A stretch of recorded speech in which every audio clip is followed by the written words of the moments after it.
Fight commentary breakdowns. Jack Johnson versus Frank Moran. Frank Moran. So we've seen Jack Johnson before. Jack Johnson's the big, athletic black dude versus the Burns fight. So let's see who Frank Moran is. Heavyweight champ from 1908 to 1915. So this is 1914, and this is still when Jack Johnson was dominating. Mm-hmm.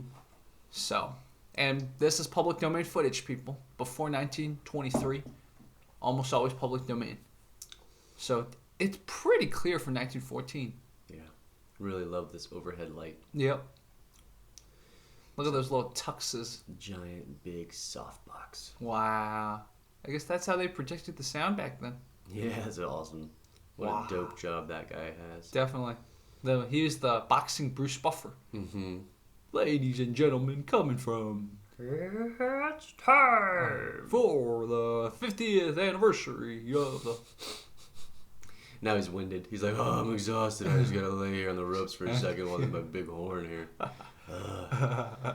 You want to see my big horn? That's his pickup line in a My bar. job is so tiring. Ladies, I got my big horn here.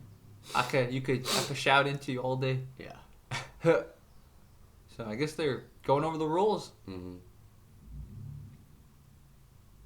Which side do you think is Johnson's side, and which side do you think is Moran's fight? Well, I don't even see the fighters. Oh, I guess Johnson's on the far right. That's what I'm thinking too.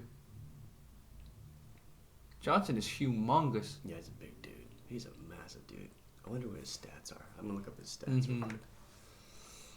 So I'll see what his height is. yeah, exactly. See how much he weighs, what he fought at.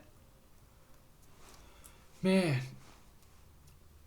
the audience is ready.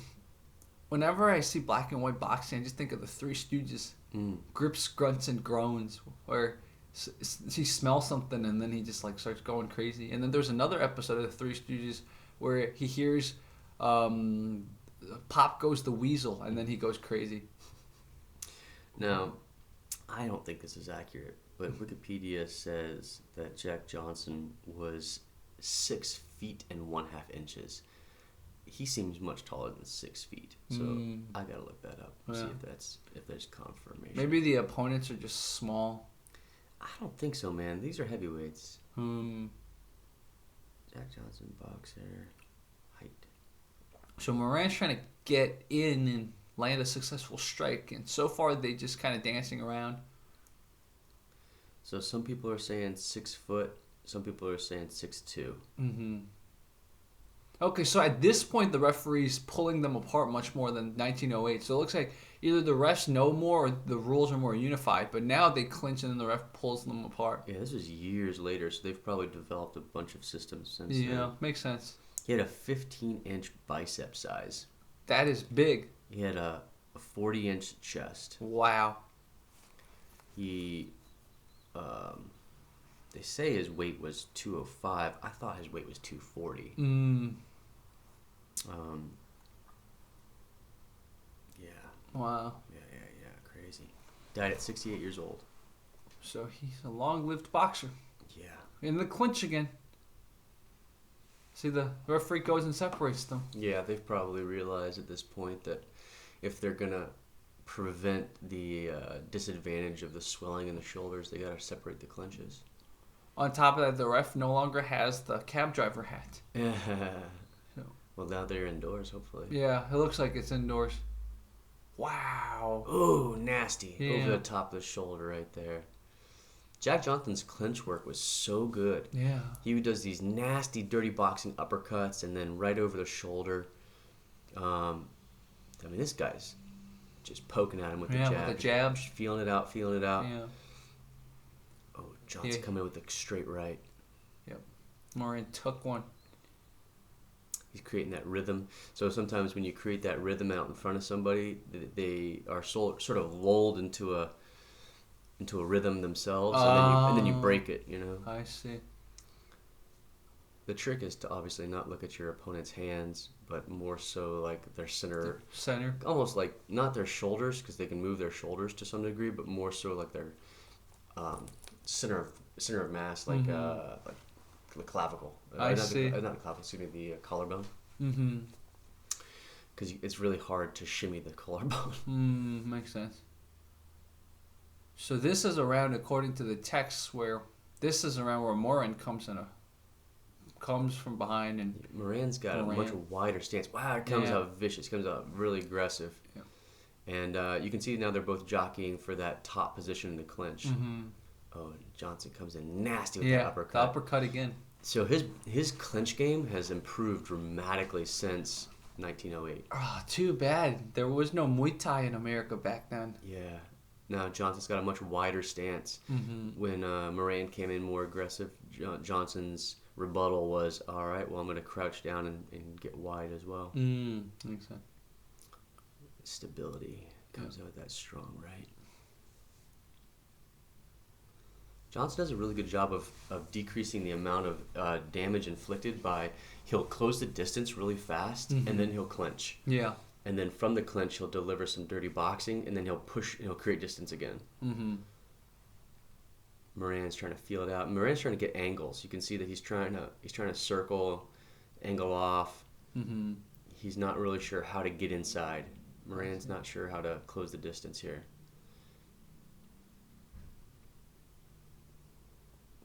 He's getting backed into a corner. He's still using the jab to feel it out, which is awesome. Yeah, he really needs to commit to that jab. Oh, he needs to really pop it. You know what I mean? Right now he's kind of using it as a way to block the visibility of Johnson, which is fine, but like you really need to, you need to mix it up. You can block the visibility, but you really need to pop it. I see. Especially against a bigger opponent like this. It really helps. Here they are in the clinch game. Nasty uppercut. You got to defend against that every time. It's just nasty. You don't let Johnson get inside arms. Yeah. Hey, he keeps. Hey, he's trying to use it. Punches. Yeah, you know those little 6-inch punches add up. Yeah, those are very. They don't look like they do a lot of damage, but I'm telling you, man, it's like when you get hit in a car accident. If the car doesn't compress, the human body does. You know, so it's like even though that those are little tiny punches, it's still doing internal damage. I see. Ugh. You know, you can break a rib easy with a 6-inch punch. Yeah. 6-finger punch too. Yeah, 6-finger punch. You got an extra finger, it's even better. Exactly. That way you don't have to worry about breaking your pinky. Oh man. So this is round 8. Oh, there's a push. Yeah, he's just trying to create distance. Mm-hmm. You know, he's much. Jonathan's just much more effective within the clinch, and so he doesn't want to clinch up with him. Yeah. Oh, he's finally figured out. So he almost threw an elbow there because he's just getting so frustrated from being clinched. Yeah. If this were Muay Thai, man. Wow. So Johnson, he did get a nice punch in there. So what Johnson is really good at is, so he'll settle for arms on the outside to prevent Moran from striking him in the clinch. But as soon as Moran jockeys for outside position, he'll use that opportunity to deliver a sharp uppercut. As soon as Johnson has inside arms, he'll deliver a sharp uppercut. Makes sense. Man, there's moments where just like, if only they could grapple and wrestle. Johnson, of course, has the shaved head. Moran has the full hair. If you were to fight in a boxing ring or any type of MMA match, would you shave your head? Would you keep your hair? If it's jiu-jitsu, you would definitely shave the head. Yeah, makes sense. Every little. I mean, it's just a nuisance. You know, you want to if you're going to be doing any sort of like grappling and everything like that, you don't want to give them any sort of friction. Exactly. Makes sense. I used to have a MMA coach that would shave his arm hair before a fight, like one day before a fight. And then the next day when he was fighting, it would be like razors. It would be like sandpaper. Yeah. So you didn't want to grab onto his arm because it would like... It would hurt. Feel like sandpaper. Oh, that's interesting. Ooh, Johnson delivered a strong little punch right before the bell. Round 10. Fight. George Carpentiers. Oh, George Carpentier. He also fought. He's also a fighter. He's also a boxer. Wow. Interesting. So the referee is also a boxer. Oh, usually they are. Yeah, that's how they know what to look for. So we should watch a fight with Carpentiers soon. bam! Look at these guys going over the top of the shoulder. Mm-hmm. I mean, both of these guys are really, really impressive in terms Yeah. of their durability because they're taking some heavy shots. Yeah. See how Johnson just rests his arm right on top of the tricep? Mm-hmm. Oh, right there. Ouch, And as ouch. soon as he gets inside hands, pop, uppercut. Yeah. Yeah, I guess he thought that was illegal or something. I guess so. He sent him back to the corner for a second, then he came back. Wow. It'd be interesting to know what happened just then, because I'm not quite sure why he went sent to the corner. And then came Yeah, back. exactly. Johnson's catching the. I mean, he's just every time he's the first to strike. For them, briefly that moment, it looks like by instinct he wanted to get to the back. He wanted to just grab the back. Mm-hmm. Man, I think this guy's a born MMA fighter. He was born in the wrong century. Mm-hmm. Yeah, look at the posture of their hips. Mm-hmm. Like one is in attack mode, and the other one's in defense. Mm.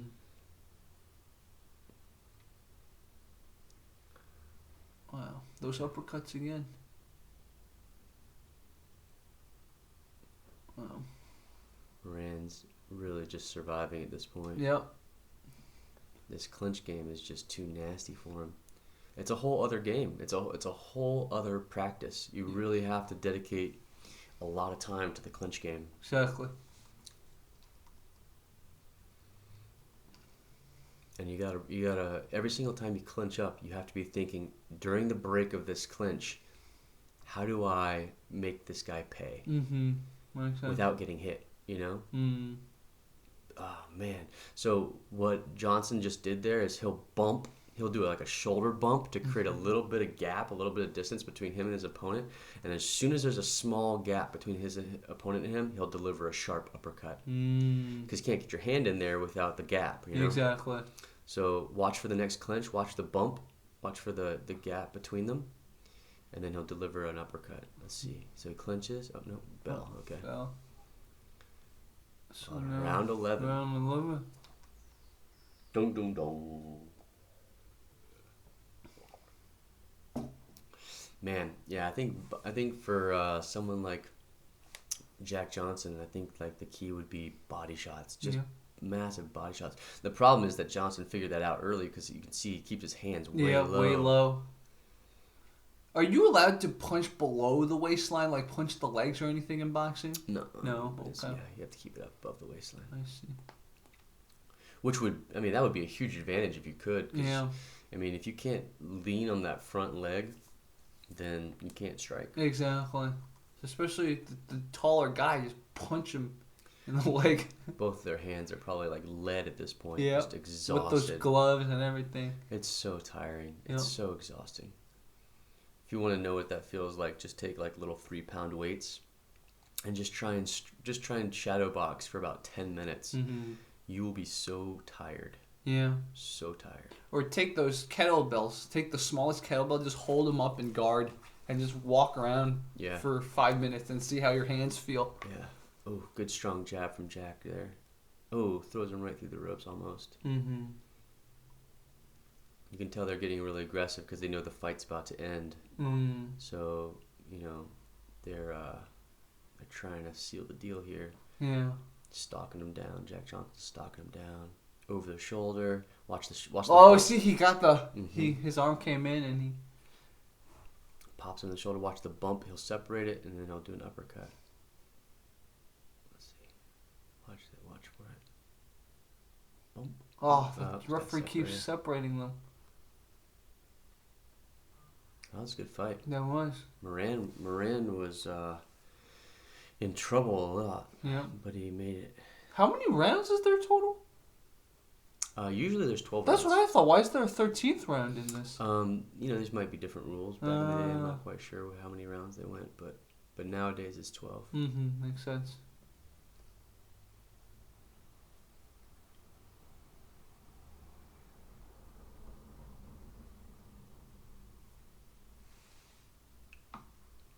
Wow, 14 rounds. That's exhausting. That is.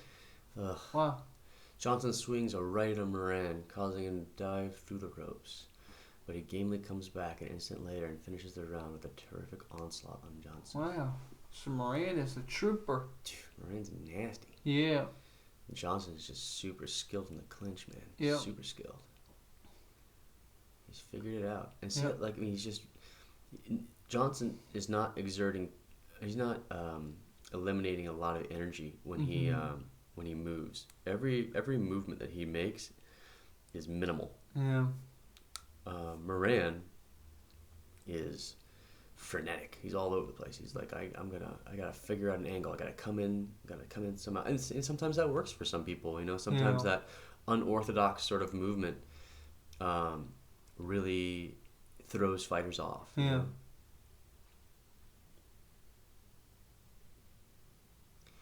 Coming in with that, you can't do that type of lead hook with your head over to the side in MMA because you'll get head kicked. Oh. Boom, boom, boom. Ooh. Moran's slowly figuring out this clinch game. Yeah. Took him a long time, but now he's like, oh, I got to go to the body. Yeah. I gotta, like, as soon as I get clenched up, I just gotta go to the Johnson's body. And that's probably why this round turned around a little bit. Mm-hmm. So now that he's in the clinch, boom, Yeah. go to the body, go to the body, go to the head. Looks very reminiscent of like a Cain Velasquez, In the clinch, he'll just pepper you right in the chin, posturing up with his head. He'll put his head like into the chin and just pepper you in the head with a bunch of small 6-inch punches. Wow. Johnson's getting frustrated right now, so he's really exerting his dominance. Boom. See, so Moran, yeah, it's crazy. Moran figured it out. Moran figured out that if you're in the clinch, go to the body, body, body, and then Johnson got frustrated. So now Johnson's trying to create the distance. He's trying to throw him away. Mm-hmm. And now, like you said, in this card just said that Moran's going to target the body even more. Mm-hmm. Look at that. Look at that. Bam, The stomach. bam. Yeah. Oh. Yeah. Yeah. Yeah. Either he figured out his corner watching was like, hey, target his body. Mm-hmm. Look at that referee just like. Mm-hmm. I can't believe these guys are going 20 rounds. That's exhausting. This is classic boxing, man. Yeah. Oh, so Moran still loses. Mm-hmm. Well, not loses yet, but although beaten, Moran has given Johnson the hardest fight of his career. Interesting. Mm. So this is the last round, and Moran, this is a make or break point, and I guess he still doesn't win, but he really fights hard this round. That's what the card's saying. Lots of respect right there from both fighters. Yeah. You know what's interesting is that when you go through a big showdown like this, Mm-hmm.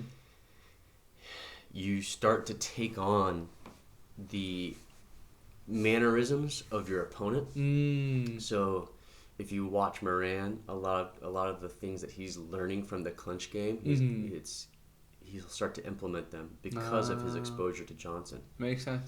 It's like evolution in progress. Mm-hmm. Oh! Yeah. Wow. Moran took a huge one to the face. Yeah. Looks like Johnson's tiring out a little bit. A little bit. It looks like he's much more of the muscular fighter than Moran is, so he's got to feed all that muscle. Makes sense. And that is probably why he's, very meticulous with his movement, whereas Moran's like all over the place. Body, body, body. Go to the body. Nope. All right. Boom. See, now it's Moran that's closing the distance. He's figured out how to close the distance. Body. And Johnson is the one that says, nope, I'm going to try and create distance.